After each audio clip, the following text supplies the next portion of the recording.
Agora abram comigo no capítulo 14 do Evangelho de Lucas, começando no versículo 25. Grandes multidões o acompanhavam e ele, voltando-se, lhes disse: Se alguém vem a mim e não aborrece a seu pai e mãe e mulher e filhos e irmãos e irmãs e ainda a sua própria vida, não pode ser meu discípulo. E qualquer que não tomar a sua cruz e vier após mim, não pode ser meu discípulo. Pois qual de vós, pretendendo construir uma torre, não se assenta primeiro para calcular a despesa e verificar se tem os meios para construir? Agora abram comigo no Evangelho de Mateus, capítulo 16 e o versículo 24.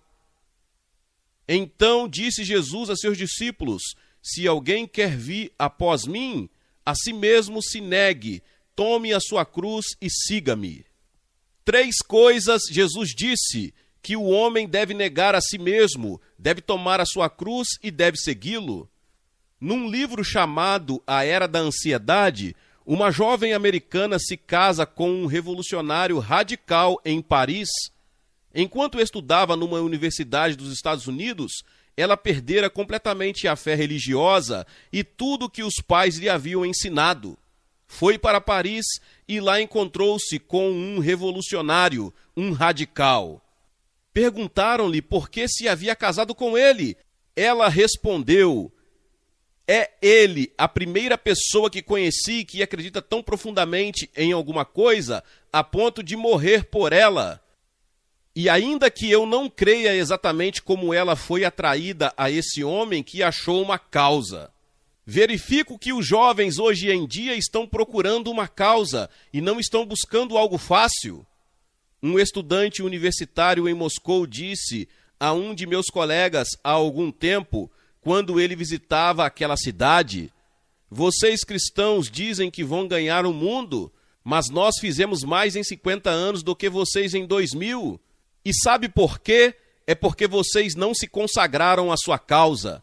Nós, sim, nós vamos ganhar, você vai ver. Tenho uma carta que um jovem estudante radical escreveu à sua namorada. Vocês gostariam de ouvi-la? Eis o que ele disse: Nós, radicais, temos um alto índice de baixas em nossas fileiras. Nós é que somos fuzilados e enforcados e seviciados e aprisionados e injuriados e ridicularizados e despedidos de nossos empregos, e de muitas outras formas somos colocados nas situações mais constrangedoras. Uma certa porcentagem dos nossos são mortos. Nós, radicais, não temos tempo para ir a cinemas ou concertos. Temos sido acoimados de fanáticos e somos. Nossas vidas são dominadas por um grande fator que se sobreleva: a luta pela revolução. Nós, radicais, temos uma filosofia de vida que dinheiro nenhum pode comprar.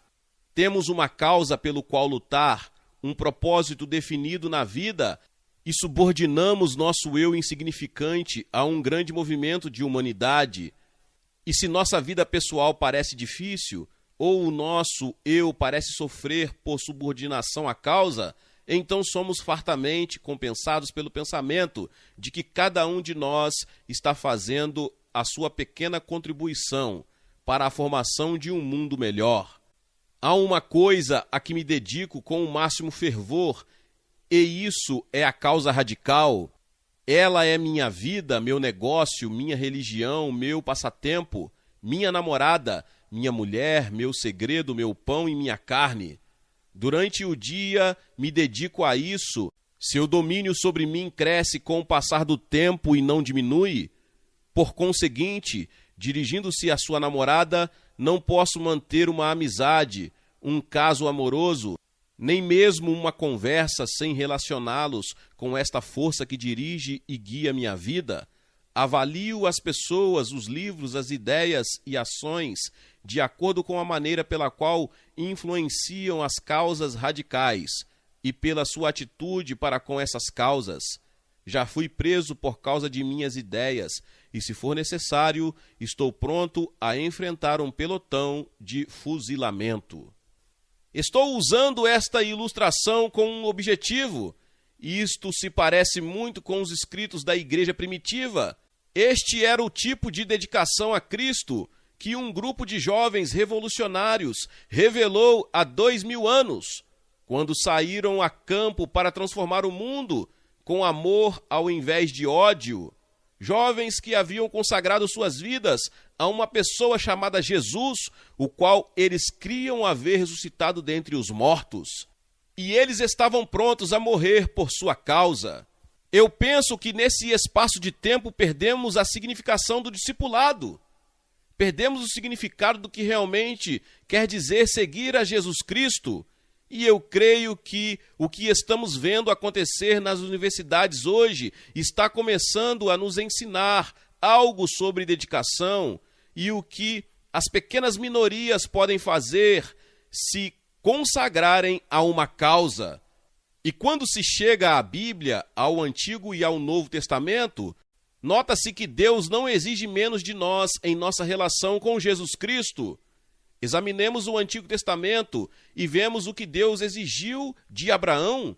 Deus disse um dia: Abraão, quero que você vá ao Monte Moriá e leve seu filho, o filho por quem você esperou tantos anos, o filho a quem você ama acima de qualquer coisa neste mundo, e eu quero que você o ofereça no altar. Abraão obedeceu a Deus e foi e colocou o filho no altar e tomou uma comprida faca reluzente e se dispunha a cravá-la no coração do seu filho em obediência a Deus. Quando Deus o deteve a meio caminho e lhe disse: isto basta, Abraão, eu sei agora que você está pronto a ir até o extremo comigo. Ou então considere Moisés, ele era o filho adotivo da filha de Faraó, era possivelmente o herdeiro do trono do Egito, poderia ter tornado talvez o imperador e governador do maior império do mundo, possuía todas as riquezas e toda a glória e todo o poder que um homem poderia ter, mas deliberadamente voltou suas costas a isso para sofrer com o povo de Deus. Deus exigiu que Moisés renunciasse a tudo para que pudesse ser usado, e então Deus o colocou nos confins do deserto para ali estudar, orar e para crescer e aprender. Veja, José foi vendido por seus irmãos e teve de ir para o Egito com um estranho. Poderia ter transigido, ninguém nunca o teria sabido senão Deus. E a mulher de Potifar era linda, sedutora e sensual.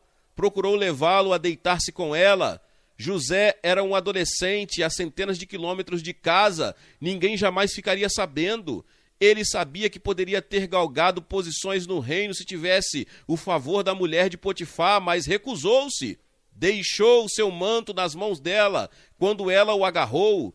Com isso ganhou a prisão e a sentença de morte. Deus estava provando a fidelidade daquele jovem. Temos também Daniel. Disseram-lhe: Daniel, chega de oração na Babilônia. Se você continuar, vai para a cova dos leões. Daniel orava 3 vezes ao dia e cria e confiava em Deus. Embora fosse o primeiro-ministro do país, atiraram-no na cova dos leões. E Daniel não sabia que Deus ia fechar a boca dos leões. Deus o estava chamando a pagar o preço mais elevado, e ele esteve disposto a fazê-lo.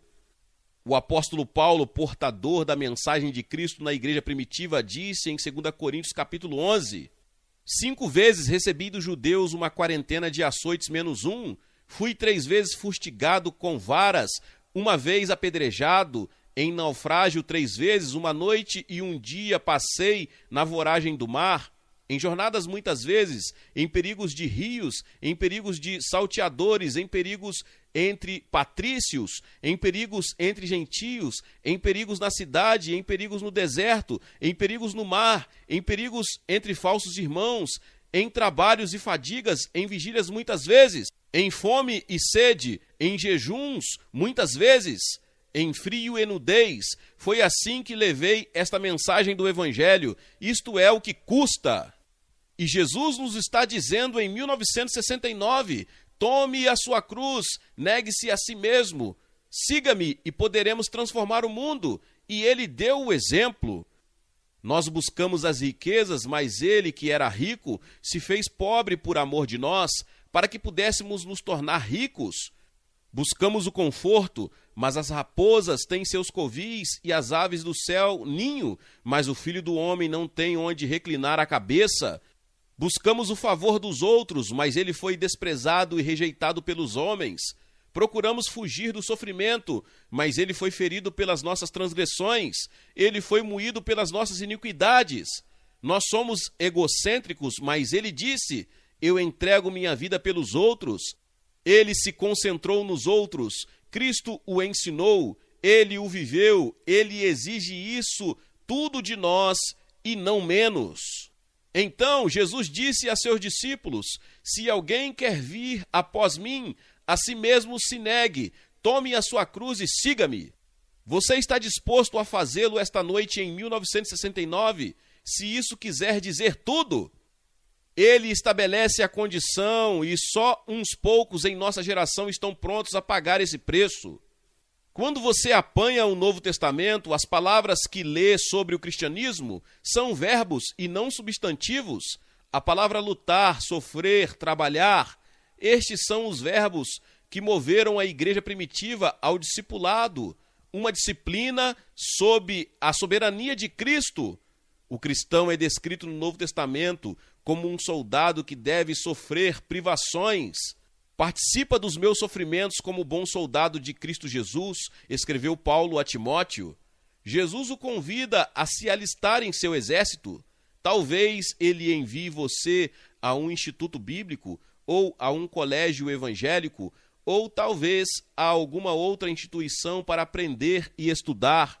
Deus só usa homens preparados. Será duro e será difícil. A Bíblia nos compara a atletas que devem praticar o domínio próprio e a disciplina. Jesus disse: venha a mim e aprenda de mim, seja disciplinado. A palavra discipulado significa aprendiz, um aprendiz disciplinado. Se alguém quer vir após mim, note que você tem uma escolha pessoal a fazer. Você não pode ir após ele sem que primeiro venha a ele. E muitos de vocês realmente nunca vieram a ele. Você nunca o recebeu como Senhor e Salvador. Não há nenhuma causa que verdadeiramente domine sua vida. A vasta maioria dos jovens deste país não estão comprometidos com coisa nenhuma. E aqueles que estão se dedicando a alguma coisa, desses ouvimos falar. Mas a vasta maioria dos jovens norte-americanos não estão comprometidos. Estou pedindo-lhe que se comprometa com a maior causa de todas, a causa de Cristo. E se milhões de jovens podem marchar na China por Mao Tse-tung, devemos ser capazes de marchar por Cristo. E se ele se dispõe a decorar os escritos e as máximas de Mao Tse-tung naquele livrinho vermelho, devemos estar dispostos a estudar a Bíblia e decorar passagens de modo que ela se torne uma espada em nossas mãos. Neguemo-nos a nós mesmos, diz ele. Como é que você se nega a si mesmo? Que quer isso dizer? Quer dizer negar-se um refresco, negar-se alguma bebida ou em relação ao sexo? Que quer isso dizer? Quer dizer que você nega o eu. É o oposto do egoísmo. Significa que o amor deve dominar sua vida.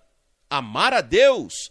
Amarás o Senhor teu Deus de todo o teu coração, de toda a tua alma, de todas as tuas forças e de todo o teu entendimento. E amarás o teu próximo como a ti mesmo. Você nega a si mesmo. Você coloca Deus em primeiro lugar, os outros em segundo e a si mesmo em último. Mas isto quer dizer algo ainda mais profundo. Significa a negação de todas as tentações que vêm ao jovem moderno. Ninguém pode seguir a Cristo e ter relações sexuais fora do casamento. Significa negar-se a si mesmo até no terreno da comida. Você se torna temperante no comer e no beber, porque a Bíblia tem muito a dizer quanto à glutonaria. Significa a negação de prazeres pecaminosos, prazeres ilícitos. Você sabe que eles são ilícitos. Significa a negação do orgulho intelectual e religioso, que é ilícito. Há um certo grau de ambição que é lícito, mas se a ambição é para exaltar-se e glorificar-se a si mesmo, então é ilícita.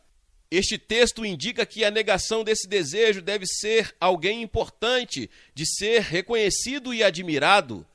Significa que você não pode passar de largo pelo seu próximo necessitado, como Dives, o homem rico, passava por Lázaro. O pecado dele não foi o de jogar pedras em Lázaro. Ele não lhe dava pontapés ao passar. Ele simplesmente o ignorou. Isto quer dizer que você se torna um não conformista. Hoje em dia vemos a maior parte dos jovens vestindo-se do mesmo modo, com aparência igual, agindo da mesma forma e lendo os mesmos livros, e você tem medo de ser diferente. Se os outros andarem sem meias, você quer andar sem meias. Você quer se vestir igual, parecer igual e ser igual, para não ser olhado como diferente ou como um quadrado. Mas a Bíblia está convocando você para ser diferente, para emergir da massa humana e ser um não conformista intelectual e espiritualmente. Quando os outros estão dizendo que não há Deus ou que ele não importa, você se dispõe a levantar-se e a dizer que Deus importa sim, e que ele é relevante, e que Deus é o centro da minha vida. Transformai-vos pela renovação da vossa mente. Tende em vós o mesmo sentimento que houve também em Cristo Jesus. Isto significa que Cristo domina seu intelecto e seus processos mentais. Sua mente foi afetada pelo pecado e é por isso que você não pode vir a Cristo só com o seu intelecto. Você tem que vir pela fé e quando vier, ele passa a dominar sua mente. Tu conservarás em paz aquele cuja mente está firme em ti, porque ele confia em ti. Podemos gozar paz no meio de um mundo ruidoso e cheio de tensões, se a nossa mente está posta nele, em Jesus. Isto quer dizer que o seu intelecto agora está debaixo da soberania de Jesus Cristo. Quando você recebe a Cristo como seu Salvador, não o recebe simplesmente como Salvador, você o recebe como Senhor. A Bíblia diz: crê no Senhor Jesus e serás salvo. Se com a tua boca confessares a Jesus como Senhor e em teu coração creres que Deus ressuscitou dentre os mortos, serás salvo. A soberania de Cristo significa que você não só recebe a Cristo esta noite como Salvador do pecado, mas que você, quando vier a Ele, deve também recebê-lo como Senhor. Ele passa a dominar a sua vida, Ele domina seus processos mentais, as coisas que você lê, as coisas que você vê. Cristo tem uma palavra a dar nessas coisas e uma palavra decisiva, de modo que você disciplina a sua mente a estudar e ler e a aprender a respeito dele. Também você não se deve conformar fisicamente. Quando você recebe a Cristo, seu corpo se torna o templo do Espírito Santo e seu corpo é apresentado como um sacrifício vivo a Deus. Suas mãos se tornam as mãos dele. Seus olhos não podem olhar para as coisas que o desagradariam. Você quer que ele veja através dos seus olhos algumas coisas que você contempla hoje? Nossos ouvidos, nossos pés, nosso corpo inteiro submisso ao domínio de Cristo. Não nos devemos conformar com este mundo sob o aspecto religioso. Não vivemos pela definição do mundo sobre o que significa ser religioso. O povo no tempo de Isaías era muito religioso, mas Deus disse: não continueis a trazer ofertas vãs. O incenso é para mim abominação, e também as luas novas, os sábados e a convocação das congregações. Não posso suportar iniquidade associada ao ajuntamento solene. Disse ele: até mesmo os vossos serviços religiosos se tornaram pecaminosos diante de mim. Não os suporto. Ser religioso tem hoje nos Estados Unidos um sentido, mas ser cristão tem um sentido diferente. Você dirá: venho de um lar cristão e recebo influência cristã. Frequentei a igreja a minha vida toda. Pois bem, isso me torna um cristão? Não, isso não o faz cristão. Isso não o faz discípulo de Jesus Cristo. Você precisa viver debaixo da soberania de Cristo. Você precisa nascer de novo. Você precisa arrepender-se do seu pecado. Você precisa converter-se. Você precisa estar numa relação pessoal com Cristo. E se você não experimentar essa relação pessoal com Ele, não pode ser seu seguidor. E isto é uma experiência diária. não é tão somente vir alguma vez à frente numa cruzada como esta. Trata-se de uma experiência diária. Sua vinda à frente é só o começo. Não devemos nos conformar com este mundo. Não ouvimos muita pregação e ensino hoje em dia sobre separação, mas desejo dizer-lhes que chegou o tempo de começar a pregar e ensinar o que a Bíblia tem a dizer sobre o mundo e a necessidade de separação do mundo. Não ameis o mundo, diz as Escrituras, nem as coisas que há no mundo. A palavra mundo aqui é cosmos, que significa o sistema do mal no mundo. Não quer dizer a terra, não quer dizer o povo, quer dizer o sistema do mal, do qual a Bíblia diz que o diabo é o príncipe. O cosmos está nos braços do maligno e é este sistema do mal, com todas as suas implicações, do qual devemos nos manter separados de acordo com as Escrituras. Posso ir para o meio dos publicanos e pecadores e posso ir a todos esses diversos lugares. Jesus foi acusado de ser um beberrão e comilão e uma porção de outras coisas. Ele ia às festas, mas nunca transigiu com o mal que ele encontrava. Ele estava no meio deles, mas não era um deles. Temos que estar no mundo sem ser do mundo. Somos cidadãos de dois mundos. Cristo vive em nosso coração e não podemos participar dos males deste mundo. Devemos viver uma vida separada dos males deste mundo. Jesus disse: acautelai-vos por vós mesmos, para que nunca vos suceda que os vossos corações fiquem sobrecarregados com as consequências da orgia, da embriaguez e das preocupações deste mundo, e para que aquele dia não venha sobre vós repentinamente como um laço. Que dia? O dia do juízo, o dia da vinda de Cristo. Ele disse que há de vir como o ladrão à noite, será como um relâmpago e poderá nos apanhar desprevenidos. O apóstolo Pedro nos exorta em 1 Pedro 2,11 a que nos abstenhamos das paixões carnais que fazem guerra contra a alma. Essas paixões carnais que estão ao nosso redor declaram guerra contra o seu espírito, contra a sua vida espiritual e contra a sua comunhão com Deus. Você vive em estado de beligerância. Antes de receber a Cristo, você tem uma natureza dominada pelo eu. Quando você recebe a Cristo como Salvador, Ele lhe dá uma nova natureza. A velha natureza ainda permanece e a nova natureza agora vem para habitar em seu coração. Você submete a nova natureza a Cristo como Senhor e Mestre.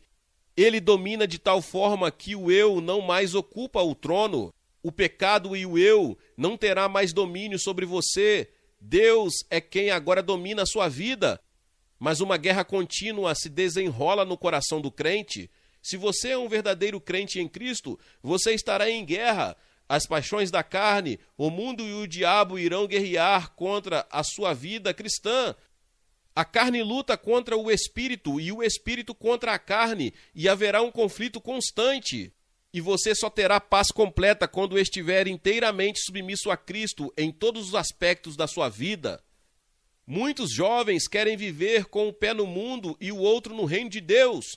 Você não pode viver feliz assim. Decida-se. Fique de um lado ou do outro. Não arraste pela lama o nome de Cristo, professando o nome de Cristo e depois vivendo como o diabo.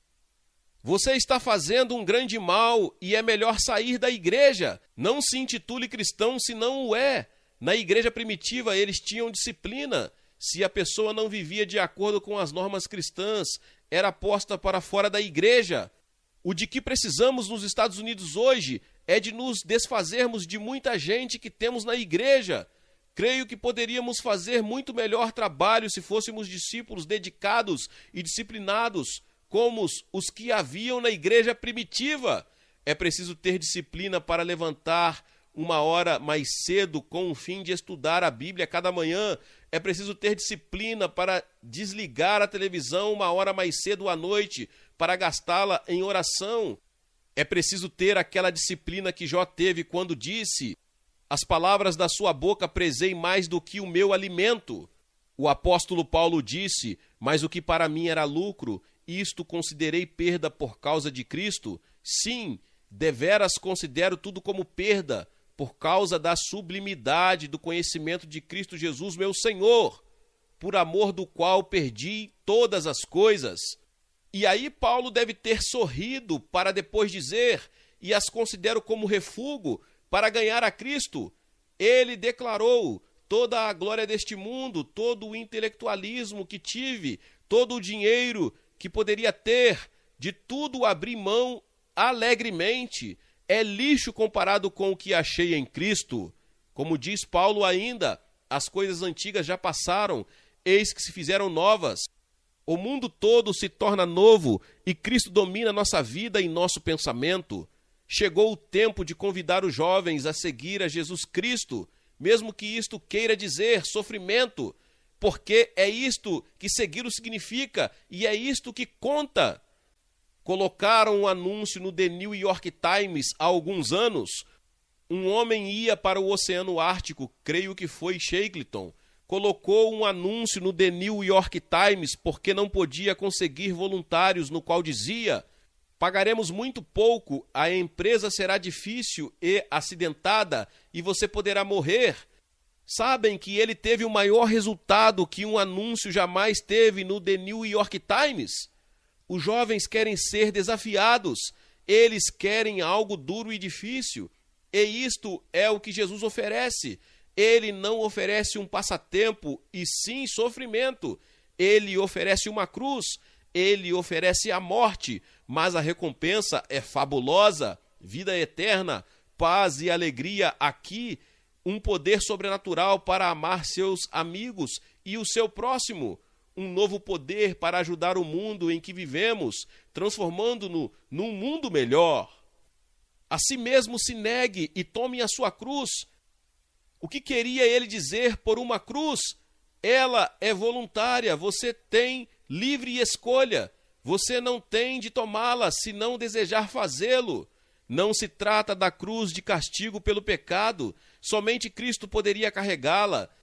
Não é uma cruz de ouro, marfim ou prata, não é pobreza ou doença, não são as aflições da vida, não é o fardo que você leva. A cruz de Paulo não era o espinho que ele levava na carne.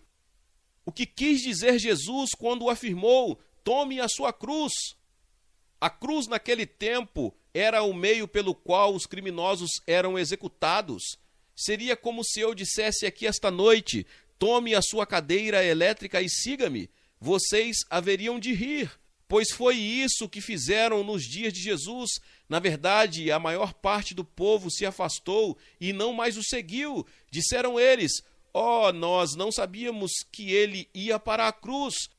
Só poucos permaneceu com ele, mas que poucos! Dentro de pouco tempo transformaram o mundo. Jesus disse: se vocês vão seguir-me, terão de partilhar a comunhão da minha rejeição.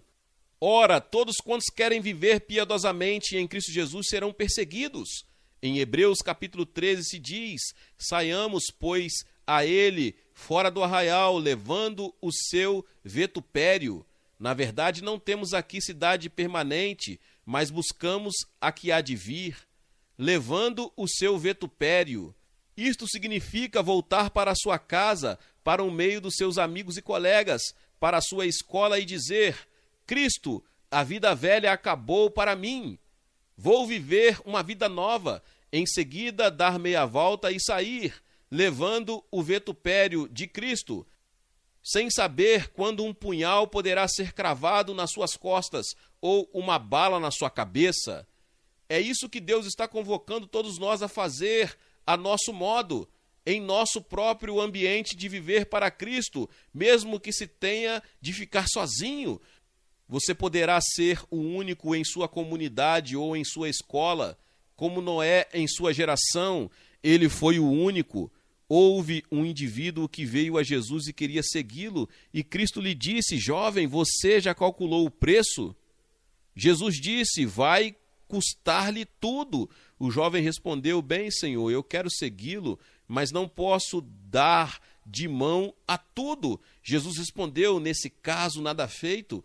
Ele perdeu aquele jovem, o jovem foi embora triste, e eu quero dizer-lhe que se você não está disposto a ir até o fim por Jesus Cristo e entregar-lhe tudo que tem, não será considerado um seguidor dele. Mas se você quiser que ele domine sua vida e que ele seja seu Senhor e Salvador, vou pedir-lhe que o receba nesta noite. Você está pronto a seguir Cristo hoje, numa vida de disciplina, numa vida de oração, de estudo da Bíblia, uma mente disciplinada, uma língua crucificada, remindo o tempo? Lenine disse certa vez que um comunista é um homem morto de licença. Winston Churchill disse certa feita: há tanto para fazer no mundo e tão pouco para fazê-lo. Você tem a vida toda pela frente, não sabemos quanto tempo, talvez 1 ano, 2, 5, 10. Você não tem muito tempo, você está pronto a dar o que tem a Cristo? Você pode vir assim como está, com todos os seus pecados, com todos os seus problemas, com todas as suas dificuldades. Pode vir e dizer: Senhor Jesus, eu o recebo como meu Senhor e como meu Salvador. Desejo ser um seguidor seu, desejo ser um verdadeiro discípulo. Vou pedir que deixem os seus lugares e venham. Se você nunca recebeu a Cristo como Salvador, ou talvez você tenha feito uma decisão antes, mas significou muito pouco para você, vou pedir-lhe que venha.